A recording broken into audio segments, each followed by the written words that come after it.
Saludos cordiales. Estas son unas notas muy breves sobre la sociología de la religión, que es el tema que tenemos para esta semana del 22 de octubre. Primeramente, ¿qué es la religión? Pues mire, es un concepto bastante ambiguo, no bien difícil en la sociología y en otras ciencias sociales definirlo con bastante precisión. Viene del latín probablemente que quiere decir rituales, releer, rituales que se repiten. También del latín amarrar, la gente que está en una religión están amarrados a unas ideas. Pero eso sí, es un sistema unificado de creencias y prácticas sobre lo que es lo sagrado. Otra definición es que es un sistema de creencias y prácticas en dioses, espíritus y divinidades, entes, cosas que son sagradas, que son veneradas y como son veneradas, adoradas, son consideradas como sagradas. Las creencias y los rituales nos ayudan a enfrentarnos al mundo, a darle orden a un mundo que a veces nos parece caótico y desordenado. La religión también como institución presenta un código de comportamiento, es decir, es una moral, es una ética de vida, es una serie de lineamientos por los cuales se rige mucha gente en distintas sociedades. Para Durkheim era una institución social, Emilio Durkheim, ustedes han escuchado de él bastante, una institución social que provee cohesión social, solidaridad entre la gente, controla la vida de la gente y le da sentido y significado a esa gente y todo el mundo piensa, ¿verdad? Que ese sistema unificado de creencias pues contiene las grandes verdades o las verdades únicas sobre el universo, sobre cómo se ha desarrollado la sociedad, el universo, la gente, las cosas. Es también un sistema de comunicación con las divinidades, porque a través de la oración, algunos ritos, pues nosotros básicamente nos comunicamos con las divinidades. Y volviendo otra vez a la idea de solidaridad de Durkheim, la religión permite, ¿verdad?, que ciertos grupos culturales y ciertos grupos sociales se mantengan unidos a través de ellos. La religión puede ser opresiva para la gente. Hay algunos casos que vamos a ver en el transcurso de esta semana a través de unos documentales que pueden ser opresivas, pero también la religión puede ser liberadora, ¿verdad? En los Estados Unidos, interesantemente, los cuáqueros fueron de los primeros abolicionistas, básicamente no creían en la abolición, no creían en la esclavitud, por lo tanto lucharon por la abolición de la esclavitud. Y los derechos civiles en los años 60 fueron liderados por personas que estaban al frente de iglesias del sur, sobre todo la iglesia bautista como lo fue Martin Luther King. En América Latina, En América Latina tenemos también el ejemplo de la teología de la liberación que presentaba, ¿verdad?, una manera de rebelarse contra las dictaduras en América Latina en los años 50 y los años 60. Así que la religión puede representar la hegemonía, el control de los estados, de ciertas clases, pero también la religión puede ser contestataria, enfrentar esa hegemonía y, y- y básicamente, pues, básicamente cuestionarla. Un aspecto importante de los sistemas religiosos es la ideología. Y la ideología son las creencias o el lente con el que la gente mira la realidad y le explica. Eh, Existen las sociedades, en los grupos sociales, entre las personas existen ciertas ideologías que la gente sigue. Es la manera en la que la gente piensa, son las ideas, es el ideario, pero son las ideas fundamentales que tiene la gente sobre el mundo y la realidad que les rodea y ayuda un poco a explicarla. Para algunos científicos sociales, la ideología es un instrumento de dominación por parte de las clases dominantes. Es decir, hay unas ideas de que los reyes son de origen divino, pues eso es una idea, eso es un ideario, eso es una ideología que está ahí para que la gente no se mueva en contra de las monarquías, porque son fundamentalmente de origen divino. Así que el Estado puede utilizar la ideología. Hay ideología política, ¿verdad? Que es otro tipo de ideología. Pero muchas veces esas ideologías políticas están ligadas con las ideologías religiosas. Los sistemas religiosos son sistemas ideológicos que en ocasiones pues tienden a perpetuar la estratificación social, la diferenciación entre las clases, como le dije, las élites, su poder divino, son un instrumento de control de la sociedad. Y uno de los que planteó algo de eso fue Carlos Marx, que dijo básicamente, ¿verdad? Y es un dicho que se repite por ahí, que la religión es el opio de los pueblos, es el narcótico de los pueblos. Pero básicamente lo que él estaba diciendo es que el Estado, para poder controlar a las clases revolucionarias, al proletariado, usaba también la religión, y la religión mantenía a raya la capacidad de la gente para rebelarse contra el poder. Iglesias y cultos, este es otro detalle interesante de cómo la sociología ve la religión. Y en los videos que les he recomendado hay una discusión sobre todos estos temas. Las iglesias pues son sistemas de fe integrados en la sociedad, tan bien organizadas, bien formales, bien integradas. Pero hay una cosa que se llaman los cultos, ¿verdad? Las sectas y los cultos. Ese es David Koresh, cuyo culto terminó un poco mal allí en Waco, Texas. Pero son grupos menos formales y menos integrados, ¿verdad? Las sectas, y tienen unas características bien importantes, ¿verdad? Y los sociólogos a veces tienen problemas en definir entre una secta y un culto, porque las sectas son sistemas religiosos que se salen de las normas de las grandes religiones. Por ejemplo, en la literatura se ve a los testigos de Jehová como una secta, pero no necesariamente como un culto. Pero ¿qué características tienen los cultos? Pues mire, y es un detalle que vamos a ver en los documentales. Los cultos tienen un líder que aparece como un líder infalible, un incuestionable. Ese es Jim Jones de Guyana. Tienen unas tácticas de reclutamiento fraudulentas, es decir, le prometen a la gente un mundo mejor, las cosas van a cambiar inmediatamente, tienen que estar con nosotros. La fe es exclusiva, no se puede pensar de otra manera.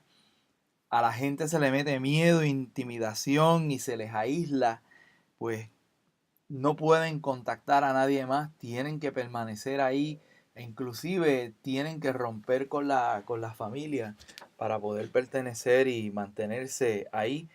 Y de hecho, en muchos de estos cultos, si la gente quiere salir de los cultos, pues hay tácticas, ¿verdad? Para impedirlo, en algunas ocasiones por la fuerza, por formas muy particulares de tortura. Y en ese sentido, los cultos también se salen de la norma social cuando empiezan a esgrimir actividades que son ilegales. Por ejemplo, la tortura, como les acabo de decir, el abuso de los niños, abuso sexual de los niños, instrucción y educación fuera del sistema escolar de los estados. No estoy hablando de aquí de homeschooling, estoy hablando de un sistema completamente separado, completamente distinto y que también pone, ¿verdad? Son contestatarias contra el Estado. Eh, otro tipo de actividad ilegal de algunos de estos eh, cultos es la poligamia, es decir, casarse con varias parejas, el uso de drogas, el sexo libre, en fin, básicamente tienen todas estas ideas que son dogmas, que son principios a seguir, que son inflexibles y que los líderes de los cultos, pues usualmente ejercen sobre el resto de esa población. Así que si hay algún tipo de sistema religioso que ejerce un control absoluto sobre la gente, son los cultos. Max Weber estudió los diferentes tipos de autoridad, ¿verdad? La autoridad racional, legal, profesional, estructurada en las burocracias, en la competencia, la gente con el conocimiento, la gente usando el aparato legal. eh, ese es un tipo de autoridad. Otro tipo de autoridad es la autoridad tradicional, que no está basada en conocimiento ni competencia, sino en ciertas características. Gente que pertenece a un género, a una edad, a una familia, a unas castas, a unas clases, a unos grupos. Por ejemplo, en las monarquías, pues los monarcas son una forma de autoridad tradicional. En las sociedades tribales, los jefes tribales, pues básicamente llegan por otro tipo de procesos que no necesariamente son los procesos racionales. Como ustedes saben, Max Weber veía todas estas cosas dentro del marco de la racionalidad. Pero en la autoridad carismática, el líder carismático, que interesantemente lo carismático viene también de lo religioso, que viene de una designación cristiana, de que esa persona es escogida, esa persona tiene un vínculo con la divinidad. Pero para Max Weber, esa autoridad carismática estaba basada en un líder, en las relaciones interpersonales entre el líder y sus seguidores que estaban sujetos a su autoridad. Esa comunidad de seguidores está excitada, ¿verdad? En todo su sentido con el líder, porque sobre todas las cosas el líder promete o la tierra prometida o promete grandes milagros, cosas grandiosas, transformaciones en el mundo. Y la gente reconoce en ese líder ese don divino. Esa comunidad, ¿verdad? Ahí estamos viendo a una gente siguiendo al líder.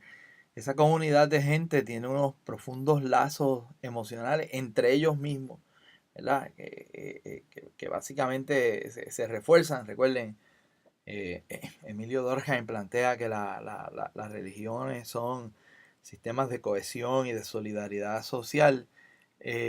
Así que tienen unos profundos lazos emocionales y sociales entre sí, pero también, sobre todas las cosas, con el líder. Eh, en, en uno de los documentales, Wild Wild Country, ustedes podrán ver, si seleccionan ver ese documental, van a ver cómo es este tipo de relación con el líder. En la política hay líderes absolutamente carismáticos que tienen unos visos, ¿verdad? Unas señas muy parecidas a los líderes carismáticos religiosos. Uno de los ejemplos en la historia es Adolfo Hitler con la ideología del nacionalismo alemán, la raza aria.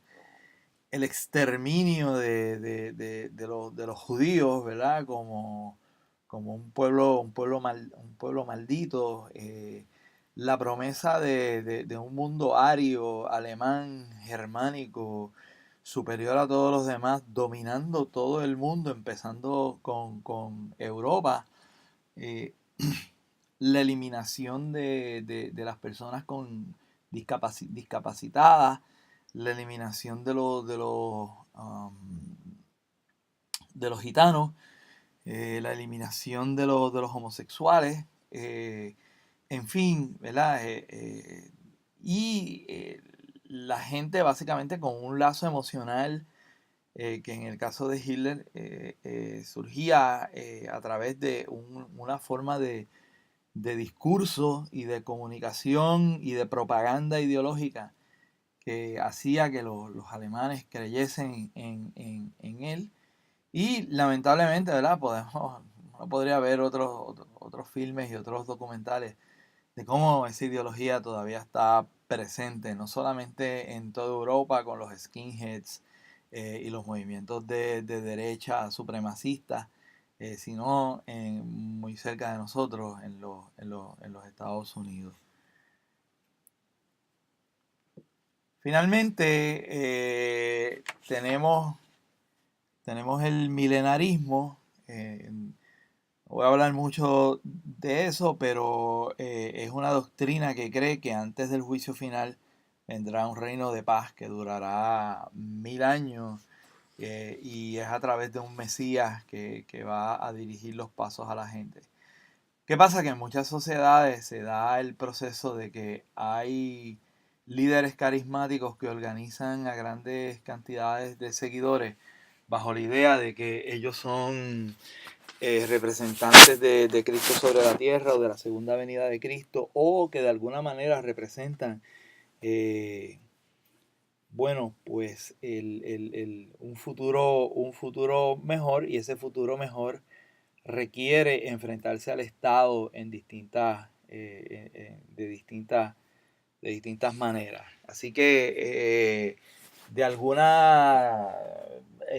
les estoy recomendando ver un pequeño recuento histórico sobre los canudos, que es un movimiento que para algunos antropólogos e historiadores es un movimiento milenarista que ocurrió en el Brasil a finales del siglo XIX.